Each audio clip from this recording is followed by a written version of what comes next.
Hello, it's time for another edition of the Daily Bolt with your host, Dr. Jeff Tilley.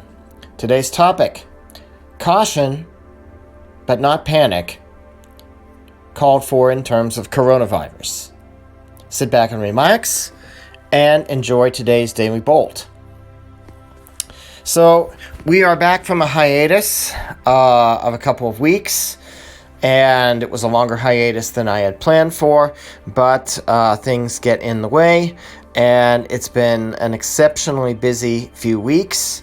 So I'm happy to be back and happy to have such a timely topic to address in the podcast.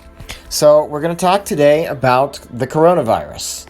We're going to talk about the fact that for something of this magnitude, it's always good to be cautious.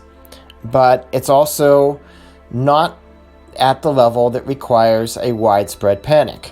And I will tell you why in this particular podcast. There's a few points to be made in this regard. First of all, the bulk of the cases are still confined to China.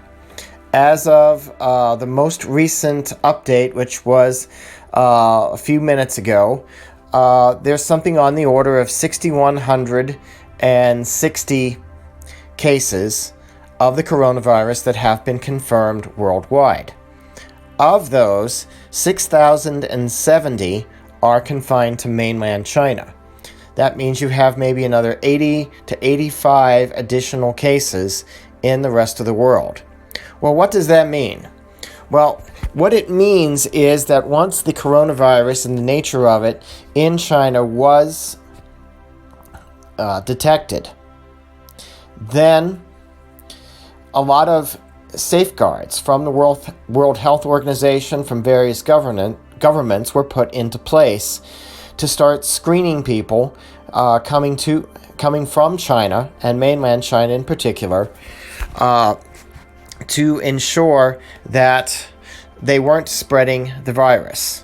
So far, those particular measures have been extremely effective, given that while the rate of confirmation of cases in China has been rising rapidly and only now starting to level off today a little bit, the rate of increase of other cases in other countries of the world has been very, very slow.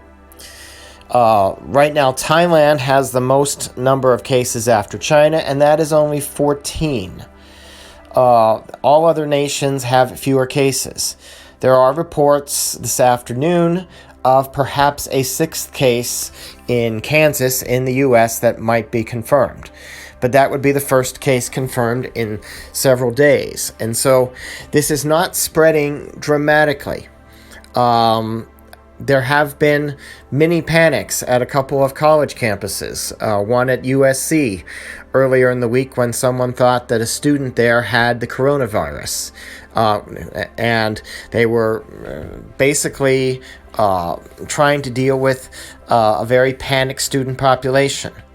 The students at Arizona State University are also in something of a panic stage, as there is a student who came back from China and has the coronavirus, but he's been isolated.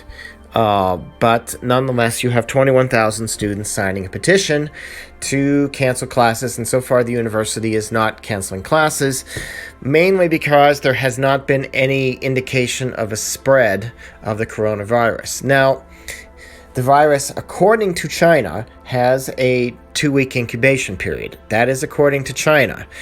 It remains to be seen if that's the real incubation period or if China has just been slow in responding to the virus itself, and that's their best guess. We don't know. Nonetheless, panic is not necessarily going to help contain the virus. Shutting everything down, it may not be containing the virus. If it does have that long of an incubation period, many people may have already been exposed, and it may be too late to do that. The best hope is coming actually out of Australia, out of Melbourne. A report less than 12 hours old confirms that Scientists at the Doherty Institute in Melbourne have been able to recreate the specific strain of the coronavirus in the laboratory, and it's the first group that's been able to do that outside of China. Why is this important? This is important because generally, being able to recreate the virus, we'll be able to understand much better how it behaves, what the actual incubation period really is, and even more importantly, be able to develop some sort of defense against it.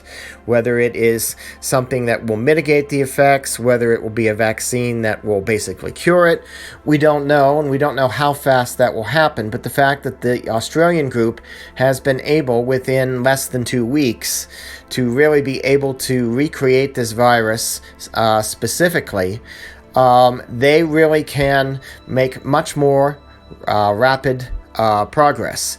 And where did they get this virus? It's not like somebody traveled from Australia to Japan to actually get the sample.